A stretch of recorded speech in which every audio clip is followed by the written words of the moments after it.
Tuhan bersamamu. Inilah Injil suci menurut Matius.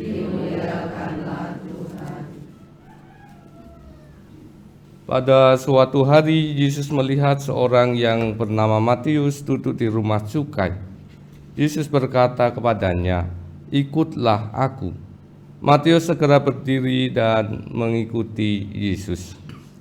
Kemudian ketika Yesus makan di rumah Matius, datanglah banyak pemungut cukai dan orang berdosa makan bersama-sama dengan dia dan murid-muridnya.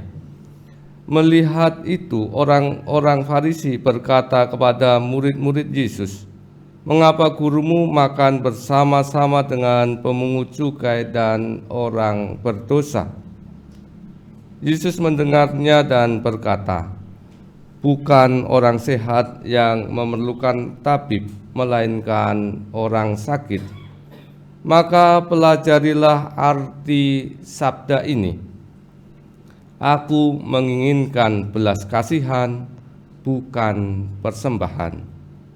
Aku datang bukannya untuk memanggil orang benar, melainkan orang berdosa." Demikianlah sabda Tuhan.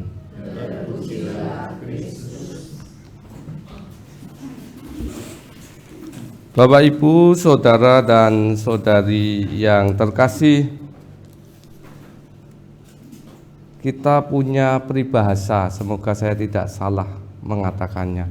Guru kencing berdiri, murid kencing berlari. Saya pernah mencoba apa maksudnya peribahasa ini dan saya menemukan bahwa tingkah laku guru itu selalu diikuti oleh muridnya. Maka melalui peribahasa ini diingatkan supaya guru tidak punya tingkah laku yang buruk, sehingga tingkah laku yang buruk itu tidak ditiru oleh murid-muridnya. Orang Jawa dalam Kiroto Basa mengartikan guru itu sebagai digugu lan ditiru. Digugu itu nanti Romo Agus yang orang Jawa bisa mengartikan apa. Saya orang Jawa tetapi udah orang Jawa Lampung yang tidak tahu bahasa Jawa. Tetapi kurang lebih bahwa seorang guru itu adalah orang-orang yang harus menjadi panutan. Itu dari pihak guru. Dan dari pihak murid adalah orang-orang yang punya komitmen untuk meniru apa yang dilakukan oleh guru. Kata murid yang kita miliki dalam bahasa Indonesia berasal dari bahasa Arab yang kalau tidak salah juga mengarah ke arah itu, yakni orang yang harus punya komitmen untuk belajar dari apa yang diajarkan oleh sang guru. Dan hari ini dalam bacaan Injil kita diundang untuk melihat kembali apa artinya kita sebagai murid-murid Kristus. Dalam Injil ada beberapa kata yang digunakan untuk mengatakan mengikuti Yesus. Dan kepada Matius pemungut cukai, Yesus mengatakan, "Ikutlah aku." Dan kata yang digunakan oleh Yesus dalam bacaan Injil hari ini adalah berjalanlah bersamaku di jalan yang sama. Berjalanlah bersamaku sebagai murid. Artinya apa? Yesus menghendaki Matius untuk berjalan bersama Yesus dalam jalan yang sama.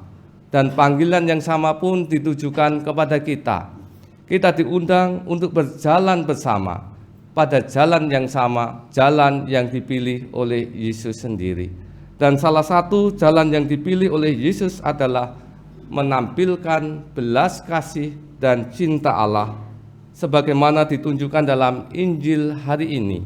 Yesus tidak memilih seperti orang-orang Farisi yang mengasingkan pemungut cukai dan orang-orang berdosa. Tetapi Yesus datang di tengah-tengah mereka, memberi pengampunan kepada mereka. Maka kita pun diundang bersama untuk menjadi juga cerminan, kalau bahasa kaulnya para suster HK kemarin ya, menjadi cerminan apa? Cinta kasih Allah sendiri.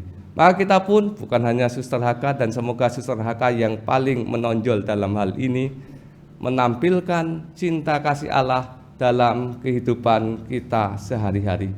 Dan salah satunya adalah berani untuk mengampuni orang-orang yang bersalah kepada kita. Ketika kita tidak berani mengampuni mereka, berarti kita tidak berjalan di jalan yang sama, jalan yang dipilih oleh Yesus Tuhan yang kita ikuti.